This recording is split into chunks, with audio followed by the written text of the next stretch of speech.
use of artificial intelligence is growing across the country. That's including right here in West Michigan. For the first time this year, teachers at Rockford High School will be implementing AI technology in a unique way for their students. Take a look. You know, we're here to create a safe environment. We're here to create an environment where kids want to learn and are intrigued about how they can use something that they've learned to carry forward. Tina Shuddick teaches AP Statistics at Rockford High School, one of many schools in our area hit with a snow day after a winter storm barreled through, bringing over a foot of snow there. So as an educator, seeing my students get excited about snow days, we know they're going to be excited about that, but actually using what they learn. And what they're learning is how to predict those snowfall totals through a fun competition of humans versus artificial intelligence. There's two different models competing against each other. There's the AI model, that one's called Blizzard, it has a name. The other one is the crowdsourced model, the humanity model. The idea came from a friend of Ben Tausmus, who taught at another school and would conduct the contest himself. Sadly, he passed away in 2016, but his idea lives on. I wanted to keep that memory alive, and so I did a little tribute myself, and that sort of evolved into the model that we do now, where people can play along. They can make those same predictions themselves, and then we kind of take the averages and use that to predict what the snow day score is going to be. Artificial intelligence came into play after a Rockford parent developed an AI model that also made snow day predictions. So I called him up and said, hey, would you be interested in a little contest between these two models? And then Rockford connected me with a couple of stats teachers, Tina and Travis here at Rockford High School. And they have been kind of taking the lead to have their stats students run the human side of things. He says the AI system synthesizes two things: previous factors and statements made by the superintendent of Rockford schools on snow days and weather forecasts. And then using that to make a probabilistic assumption about what the likelihood of school cancellation is. As for the humans or students, here's how they operate. So my students, they complete a Google Doc form where they are rating height, timing, intangibles, and impactness of the storm. And so my students are making a selection based on the storm. And from that, we then run a model, and Ben is using the model equation that he had used over the past. The contest comes down to whoever has the closest prediction to the actual results, whether it's technology or mankind. At last check, the current winner is humanity as a species is ahead very close by 1% right now in the way that we evaluate kind of percent of possible, points that you could have gotten. So it's been very close. We'll see if it stays that way. But in the meantime, the experience opening students' eyes to what they're capable of. Now I think they're really starting to think about the impacts of what they're doing and how they can utilize, or we can utilize statistics to make predictions.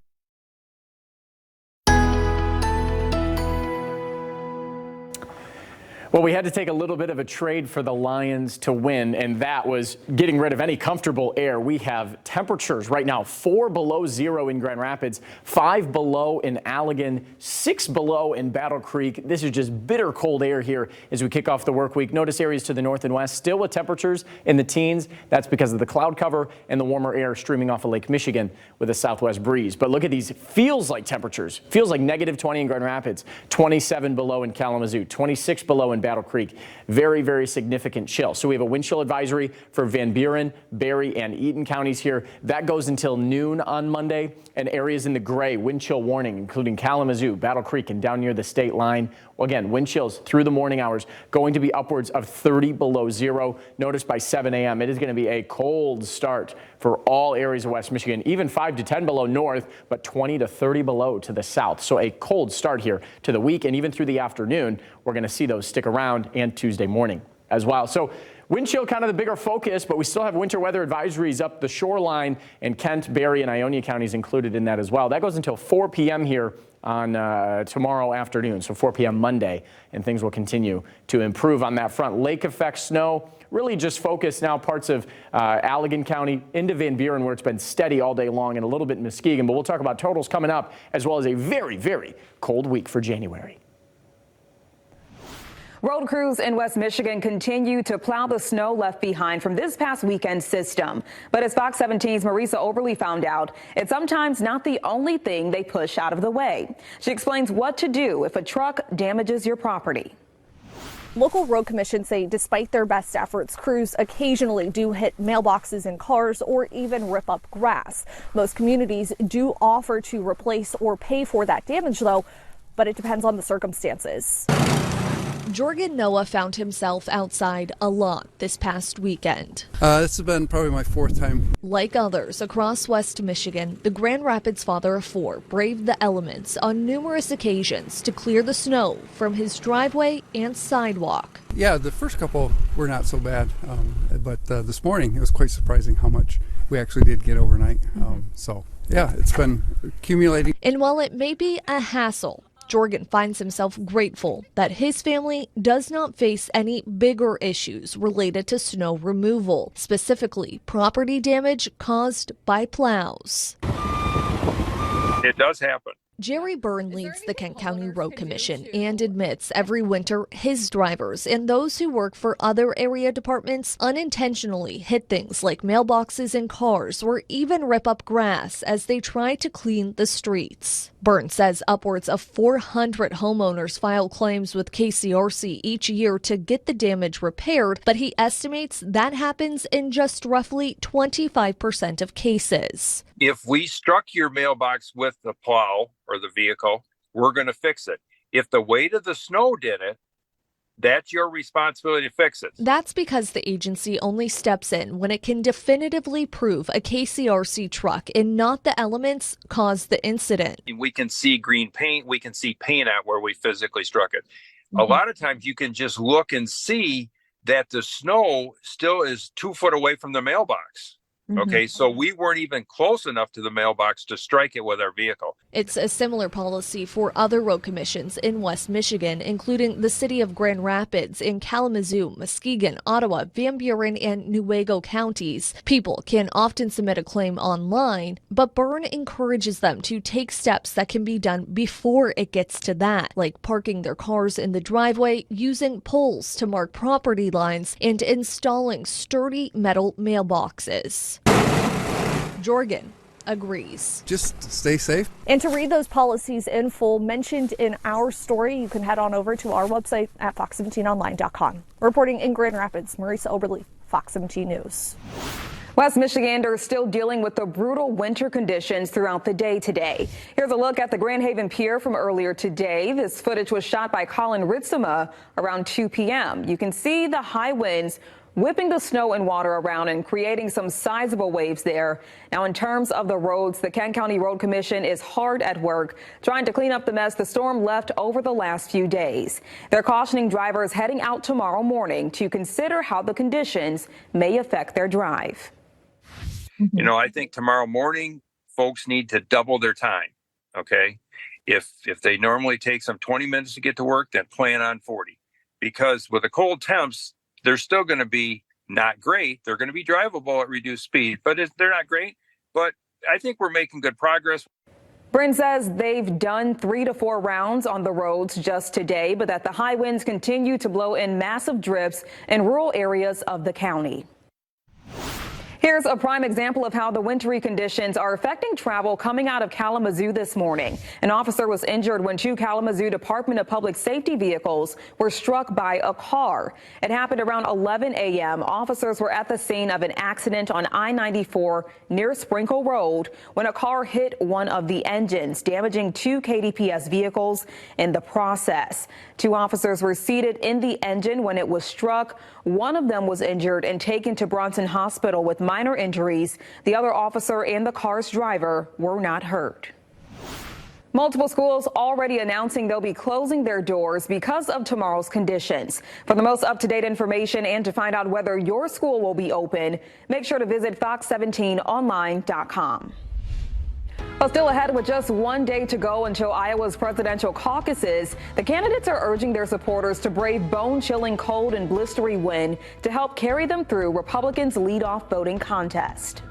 You're willing to fight for me on Monday night, then as president, I'll be fighting for you for the next 8 years.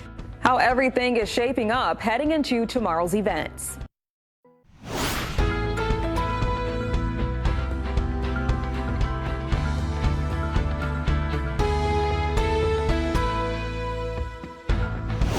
It's the final day before the Iowa caucuses, and GOP presidential candidates are racing to give their final pitch to Iowa voters. Nikki Haley and Ron DeSantis are battling to emerge as a top alternative to former President Donald Trump, who continues to dominate the GOP primary. Iowa is also bracing for blizzard conditions as the mix of snow and frigid temperatures impacts campaign events. Rick Damagella has more.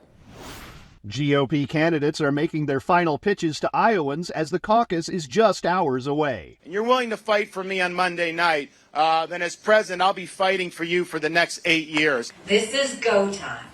All eyes are on Iowa. You have to get out because we have to send a message, most importantly for November.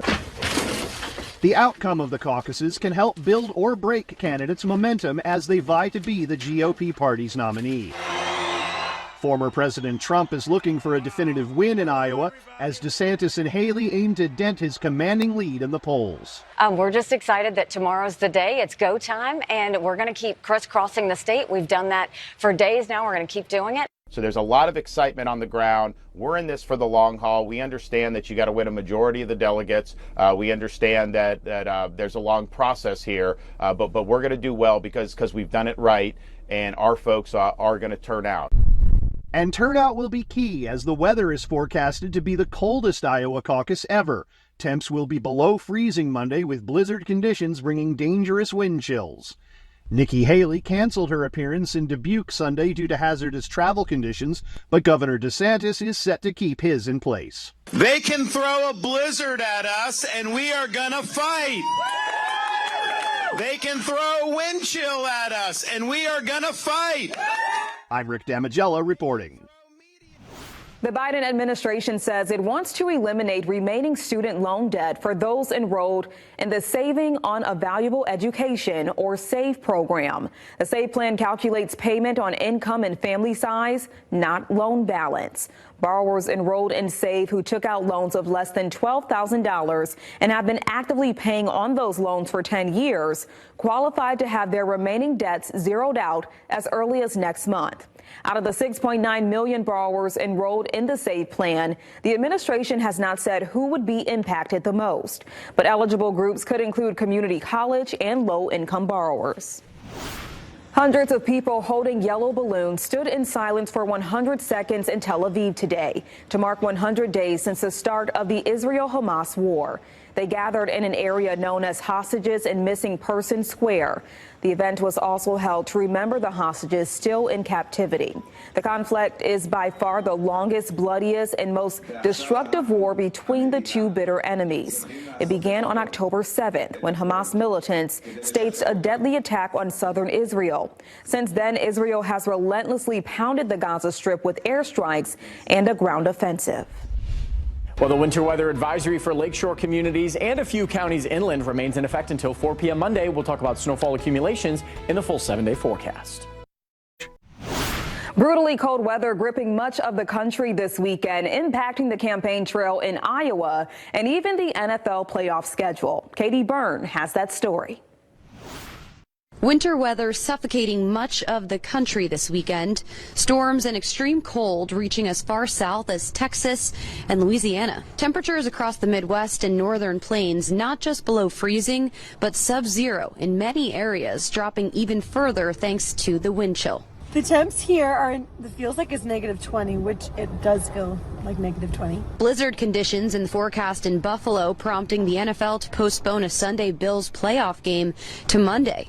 This is what it looked like outside the stadium on Sunday. New York Governor Kathy Hochul saying conditions were too dangerous to have that many people out on the roads. It's all part of our critical efforts to keep New Yorkers, motorists, and fans safe from this wildly unpredictable storm. Lake effect snow coming off Lake Erie creating whiteout conditions, reducing visibility to near zero. You can't really drive. It's not safe. Not right now. It's been coming and going, so the wind is the worst of it all, for sure. But Buffalo is known for its love for the Bills, and fans say they won't let the cold keep them from showing up. I mean, it's typical for Buffalo. We're just, we just want the game to happen. We're all so excited. We can't wait. Even more snow is in the forecast for Monday. The Bills are bringing in multiple shifts of snow shovelers to get the stadium ready for game time. In Hamburg, New York, Katie Byrne, Fox Weather.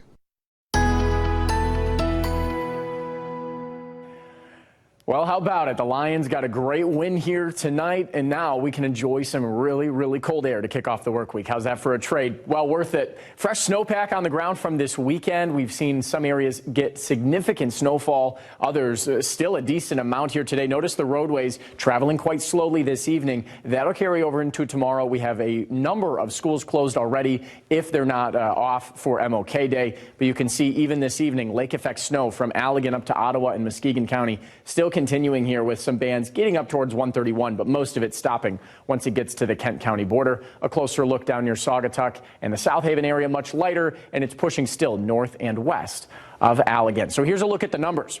Lowell, 15.8 inches of snow. That was just Saturday night in through the day today. Grand Rapids Airport, over a foot. Rockford, 11 inches, and a few other areas still getting over a half a foot, so some pretty significant numbers. Then we get to the two-day total. So this is since Friday afternoon. Lowell, 25.8 inches. Cannonsburg near Rockford, 23.9, just shy of 2 feet, and plenty of other areas at or above a foot of snow. Taking us into the overnight hours, notice the lake effect snow continues. It'll be on and off in nature, but Muskegon, Ottawa, and Allegan County still the focus for the heaviest snowfall here tonight and through the day on Monday. Taking into Tuesday, we do expect it to pick up a little bit more, maybe not necessarily moving more inland, but I think heavier bands will be possible. So we'll take you just through Monday's snowfall totals here today along the lakeshore, and I think a little bit further inland than the immediate lakeshore. We're looking at 2 to 4 inches of fresh snow here, I'd say over the next 24 hours. So with that, the winter weather advisory for Oceana all the way down to the state line and even a few counties inland, Kent, Ionia, and Barry County until 4 p.m. on Monday. I wouldn't be surprised if the inland counties end a little bit earlier. But with that, snow continues. Again, lake effect, lake effect, lake effect. So not everywhere is impacted. Thursday, lighter lake effect. Friday, we have a 60% chance a weak system may be coming through, just missing us to the south. And then we finally quiet things down as we head into the weekend. I want to point out feels like temperatures because while the snow quiets down, the coldest air is really ramping up. Feels like 20 below in Grand Rapids right now. Feels like 22 below in Lansing. Look at the real chill out there. 32 below in the Quad Cities. Wind chill warning here in the gray, wind chill advisory in the blue, and we have as well as Kalamazoo and Calhoun counties, and then Van Buren, Barry, and Eaton County in the wind chill advisory, both until noon on Monday. Wind chills, again, expected to be well below 20 below zero, even through the afternoon and evening. Widespread, 5 to 15 degrees below zero, so a pretty significant stretch of cold air here across the area. 13 degrees for Monday, 11 on Tuesday. Again, just some light lake effect snow through the week, but the cold air is the big story as overnight lows will be in the single digits.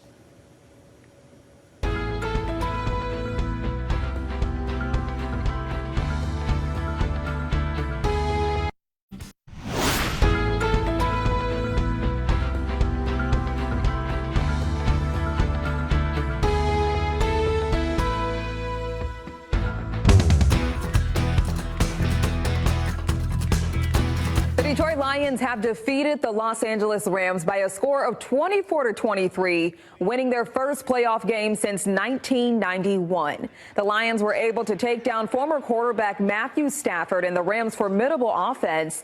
Jared Goff threw for 200